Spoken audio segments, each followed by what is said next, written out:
সশস্ত্র বাহিনী দিবস ২০২৪ উপলক্ষে বরিশালে বাংলাদেশ নৌবাহিনীর জাহাজ প্রদর্শনী।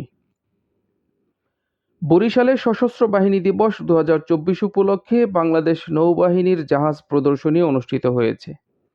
২১ নভেম্বর বৃহস্পতিবার সশস্ত্র বাহিনী দিবস ২০২৪ উপলক্ষে বাংলাদেশ নৌবাহিনীর জাহাজ বনৌজা বরকত বরিশাল নগরীর BIWTA ঘাটে দুপুর ২টা হতে বিকাল ৫টা পর্যন্ত জনসাধারণের পরিদর্শনের জন্য উন্মুক্ত রাখা হয়। নৌবাহিনীর জাহাজ পরিদর্শনের সুবর্ণ সুযোগ পেয়ে শিশু কিশোর থেকে শুরু করে সকল বয়সের নারী পুরুষ সহ বিভিন্ন শ্রেণী পেশার মানুষ বিপুল উৎসাহ উদ্দীপনার সাথে জাহাজ পরিদর্শন করে।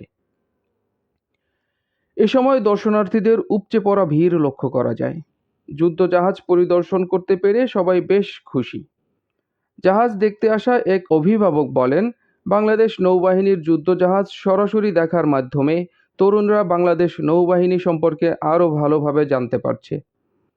এর ফলে তরুণরা নৌবাহিনীতে যোগদানের মাধ্যমে দেশের প্রতি কর্তব্য পালনে আগ্রহী হয়ে উঠবে।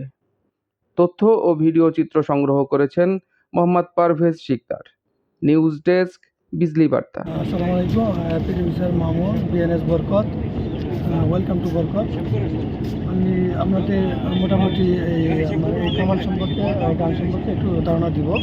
সে ধারণা হচ্ছে আমরা আসলে যুদ্ধের জন্য, যুদ্ধকে মোকাবেলার জন্য, শত্রুপক্ষকে মোকাবেলার জন্য আমরা মূলত এই গানটাকে ইউজ করি। সেটা বাইরে ইয়ারে ইউজ করতে পারি।